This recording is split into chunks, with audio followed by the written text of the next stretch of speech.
welcome to our brand new podcast. We are the Raiders of the Lost Archive. My name is Judith. And I'm Lynn. Welcome, we are excited to have you with us. Yay! Welcome to our first show. And what is this show about, Judith?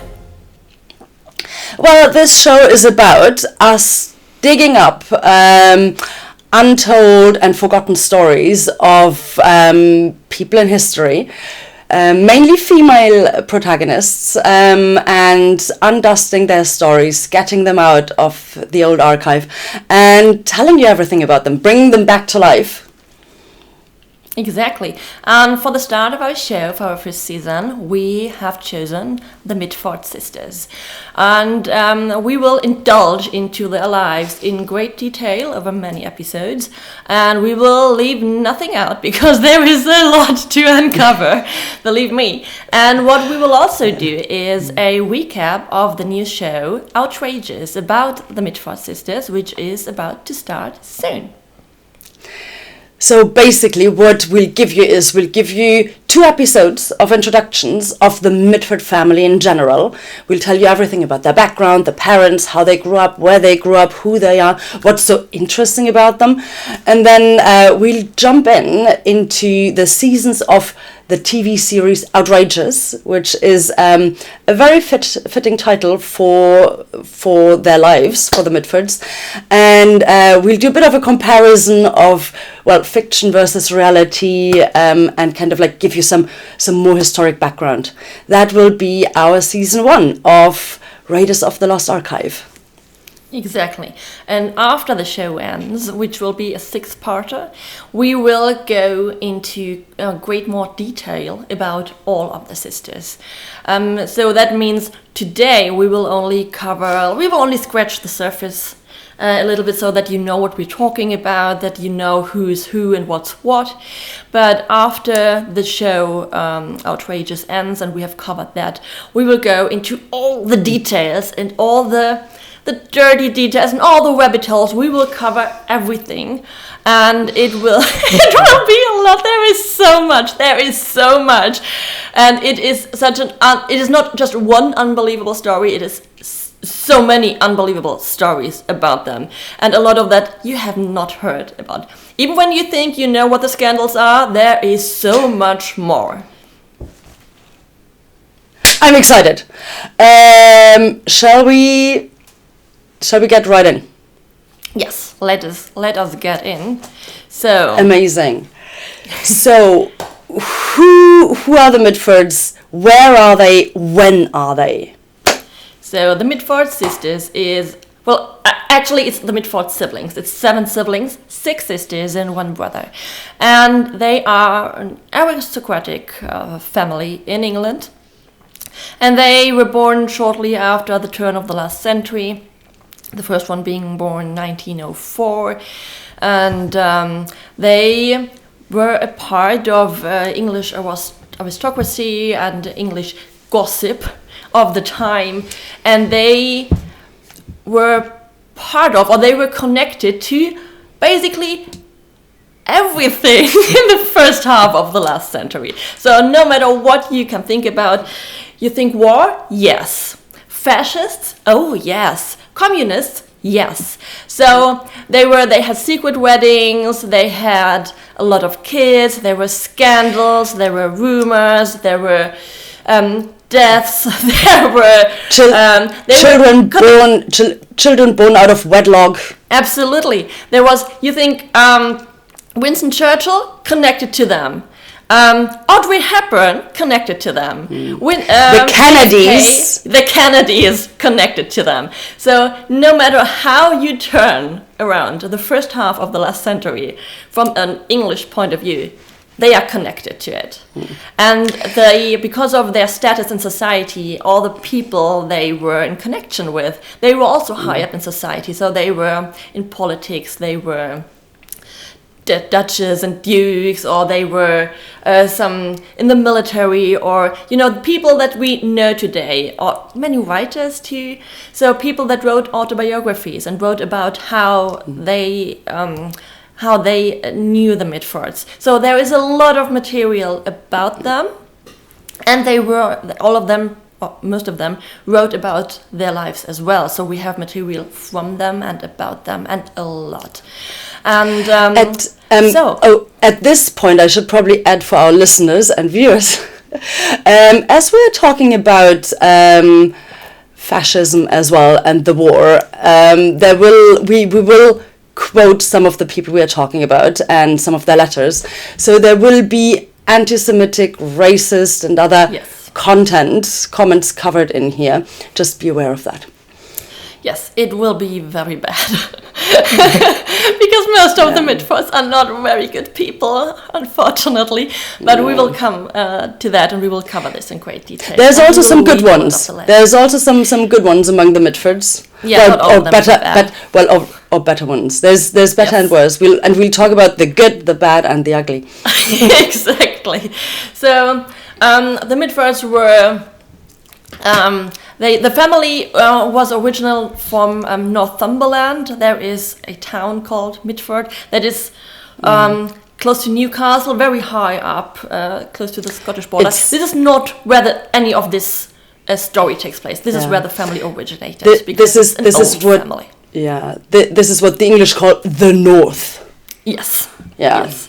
So there is a town called Mitford, there is Mitford Hall, there is a Mitford Castle, there is everything Mitford themed, named up there. Yeah. But this is not where the sisters were born or ever lived. Just so that you know that the family goes back centuries, and it's an old family.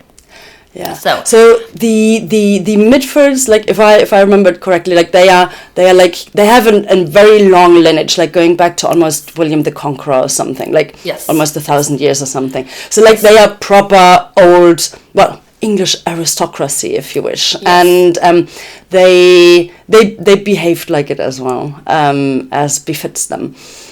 Yeah. Well, when your family has been upper class for as long as you can think back, then it will show. So they were all snobs. They were all terrible snobs. Yeah, like all the sources are pretty kind of like like telling the same story, that they were snobs.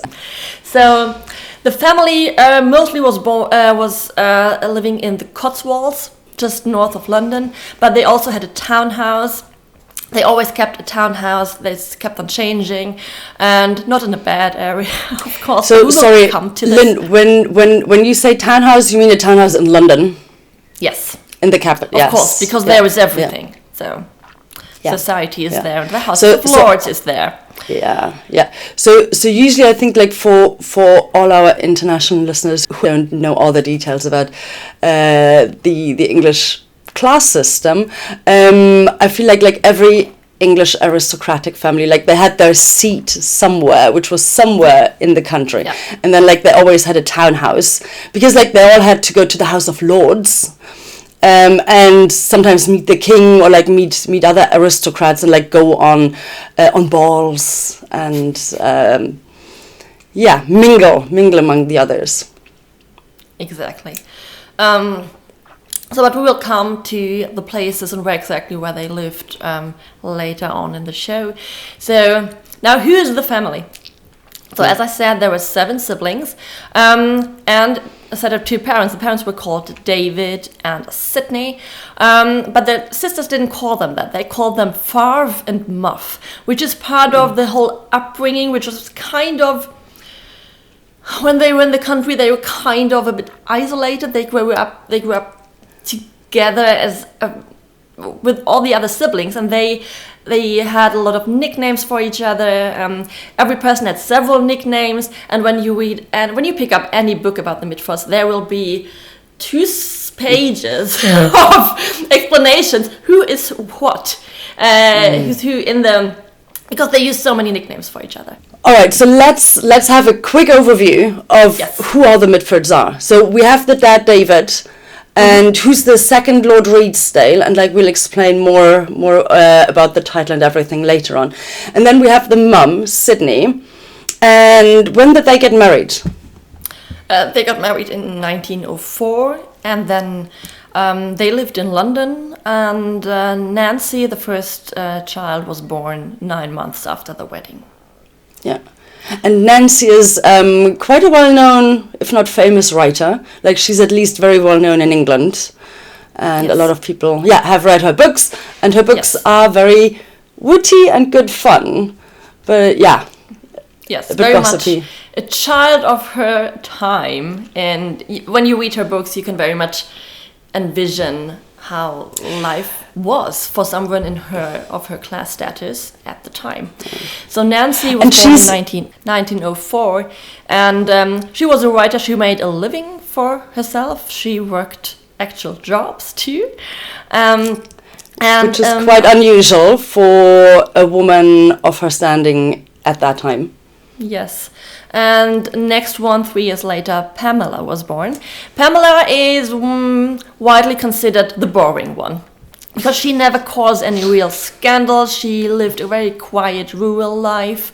The most interesting thing about Pamela is that she was married to a apparently brilliant physicist who was also a millionaire and who had 6 wives, not at the same time, but it's kind of Henry VIII, but none of the wives died, luckily. So Pamela was the second out of the 6 wives.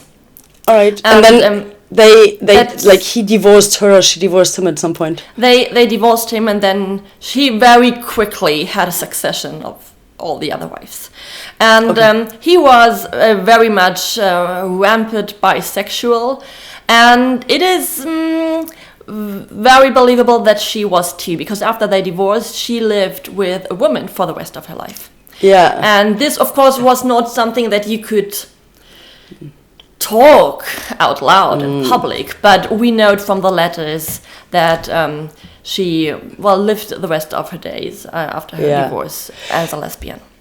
So when you read about Pamela, like the 2 expressions that come up regularly are A, poultry connoisseur.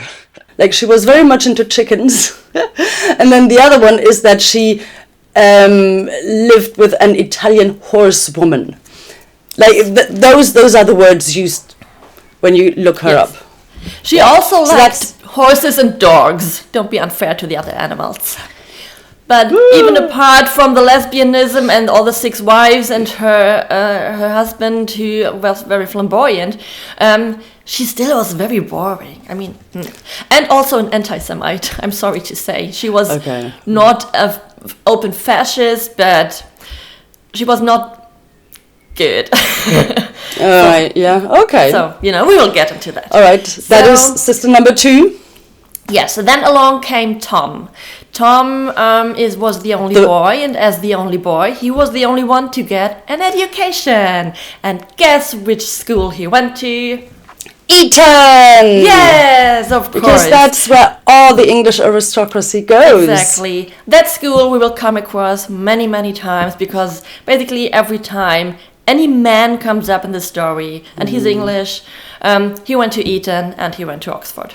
Sometimes Cambridge. That is always the way it goes. Eton and then Oxford or Cambridge. Yeah. In England, like if you are upper class. And Tom, because he was the only son, the only boy, like he was heir to the title and the lands. Yes. So, and that was important, of course. And David, the father, had a big issue with having so many daughters. Especially after the last one was born, he threw fits. He was very, he didn't like it at all, having so many daughters. He was hoping for another son. And Tom was educated at Eton, where he had as many schoolboys in these kinds of public schools. Maybe we call it public schools, but it's people's boarding schools. Very much. School. Yes. Yeah. Expensive. And as many boys do in these institutions, he had very many gay sexual encounters. So we don't know exactly, because there is not a lot of material about Tom, because he died early. But was he a bisexual, or was it just a school thing? Because he had... was he just experimenting at school? We cannot be sure of that, because he had, after he left school, he had a lot of sexual encounters with women. So who are we to? He could have, we cannot. He could have been experimenting, trying out what he likes and what not. But he did a lot, so we know that. We have a string of names to affairs that he had with male schoolboys at Eton, and after he left Eton with a great deal of women, which caused a little bit of a scandal, but not too much for him because he's a man and he is allowed, So hooray! Yeah. Tom. All right, so that's child number 3. Yes, and then Tom went to study law in Berlin, which I think is unusual. So he spoke German fluently, which most of the siblings did. We will come to that. And he was very much a supporter of Germany, because he knew Germany, and he was very much on the side of fascism too. And then when it came to the World War, he joined the military, and he did a little bit of fighting in Italy, and then they wanted to deploy him to Germany, and Tom basically said, no, I'm not gonna fight Germany because I'm a big fan. And he chose to fight in Asia instead. So he was deployed to Asia, and very shortly before the war ended, he was shot down and he was killed in Burma. So that is why his story ends here, and that is why we do not have much information, and that is why he often gets lost in the story. And to the family, that was a big hit, of course, and also he was the heir to the title, and that was gone then. So that must have been a massive hit also for the father back then, because the daughters weren't allowed to sort of inherit the title. Yes, and then and after Burma, just for context, Burma is nowadays Myanmar. Yes, and he is buried there. Okay. Of course, he was not brought back. No. So that was Tom, the son and third child. Child number 4 is Diana Mitford, and she's always considered the pretty one, and then she's also very much a fascist, right? Yes, she is not only considered the pretty one, but also the most hated woman in Britain in the 1940s, because she was married to the leader of the British fascist party, Oswald Mosley, and during the war she spent 3 years in prison for with being Oswald a threat. Yeah, but not in the same prison. So because they were considered a threat, because they were so close to Nazi Germany, and she never had any regrets about her alliance with Germany. That is what is so really, really bad about her, that up until the end she defended her anti-Semitism, she defended fascism. She, from her point of view, she simply chose the wrong side, and they lost, and that was very bad for her, So but very bad, very bad. There are a couple of interviews with her, sort of like in the 60s or something. I think after Oswald Mosley might have died. Where you kind of see her and she's talking about a bit about it, and kind of, I don't know, tries to circumnavigate all those questions or deflect them. Yeah. So next child in line is the most notorious, the most scandalous sister. And child number 5. This one is one that, if you have heard about the Mitford sisters, you have heard about her probably, and that was Unity. Unity has, of all the eccentric sisters in an eccentric family, she was the most eccentric, and she really liked to cause a scandal, to get a reaction. Now, Hitler is notorious for being more Nazi than the Nazis. This is what contemporaries said about her. She was a Hitler fangirl. And she stalked Hitler, and she managed to become a great personal friend of Adolf Hitler. So that is something to put in on your resume. So, and what happened is because she had such a love for Germany, and she thought that it was her destiny somehow to unite Germany and the United Kingdom. And when war was declared, she couldn't, her whole world broke. And she shot herself in the head, 1939. Yeah. And she survived, though, and was transported back to London, and she was cared for by her family, and then she lived another couple of years. She eventually died as a long-term effect of that bullet that was still in her head. Yeah, they never were able to take the bullet out. And yeah, what is said is that she sort of was not the same person anymore. She's usually in most sources, it's said that she was quite like a younger child, like a 6, 7, 8-year-old child, and that's the way she behaved then. And then her mother and one of her sisters sort of cared for her, and she eventually died, like of some other physical illness and cause. But yeah. Yes, and then we have that is two more unity. sisters. The next in line is Jessica, called Decca. We will probably call her Decca most of the time because that is what she called herself. And Decca was made headlines herself because she did the unthinkable in high society for a lady, and she ran away with a man. And she was a communist. She was very much a communist, later a member of the Communist Party. And I think she did share all the communist values all her life. But it was also a reaction to her sisters' proudly displayed fascism. And she ran away and married the Esmond Romilly, the nephew of Winston Churchill. They went to Spain, where the Spanish Civil War took place at the time, and then later emigrated to the United States, where she became a citizen, and she died there. Yeah, so she and her lover and later husband, they went to Spain to fight on the side of the communists against the fascists at that time. Yeah. Yes. And then Franco won, and then the fascists ruled for a very, very long time in Spain. And then so they had to sort of flee Spain, and she became then very much a civil rights supporter and activist in the US. And like that is a very different story, like to compared to her sisters. Yes. Yeah, and something we'll dive deeper into as well in another episode.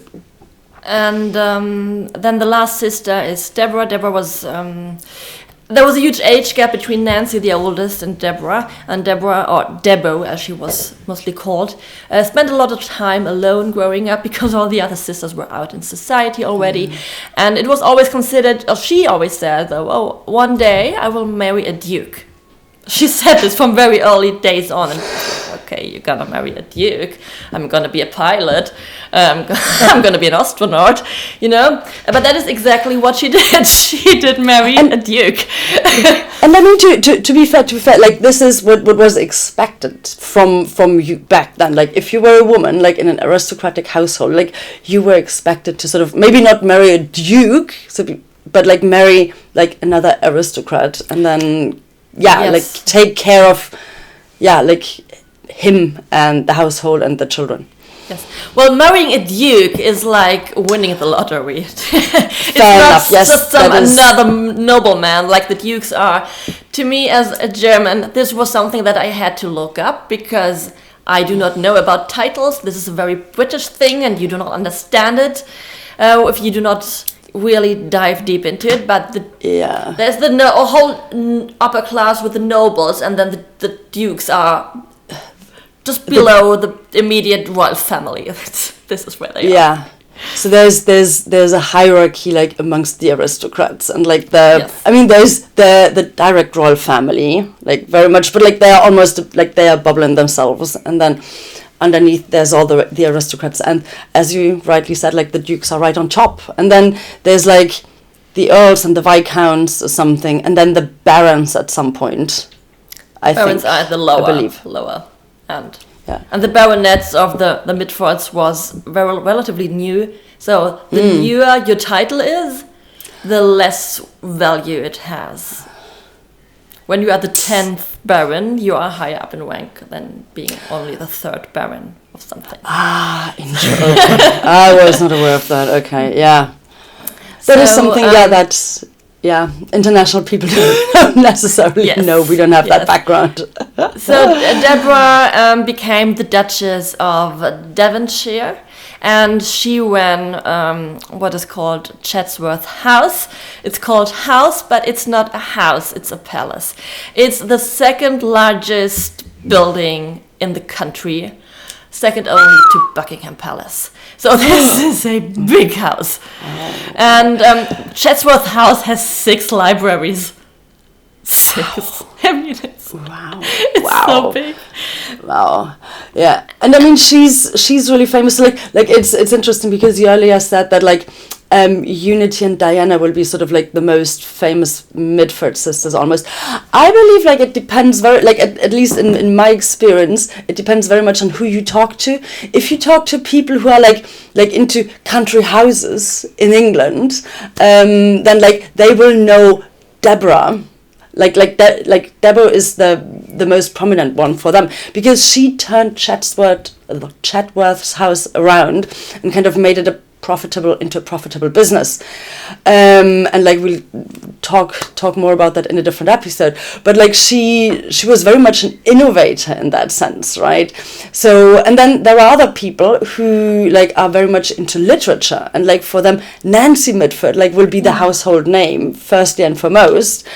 And then other people who have, I don't know, who have studied World War II more, then they will probably know and like mainly kind of associate the name Mitford with the fascist, the prominent fascist figures who are Diana and Unity, and to a certain degree also the parents and Tom the son. Yeah, and if you talk, it also depends on where you live, because in America, because Decca moved to America, in America her name is more commonly known because of the books that she wrote and who were real bestsellers, and everybody talked about them, and her books had a real life effect.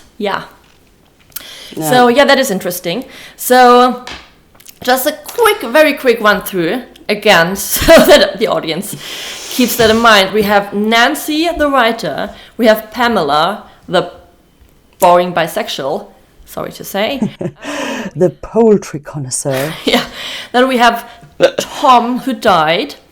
Then we have Diana, the fascist wife. We have Unity, the Hitler fangirl. We have Decca, the runaway communist. And we have Deborah, the Duchess. So these are the 7 kids.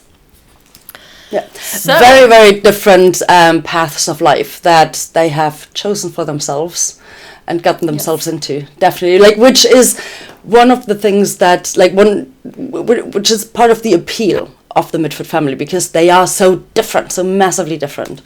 And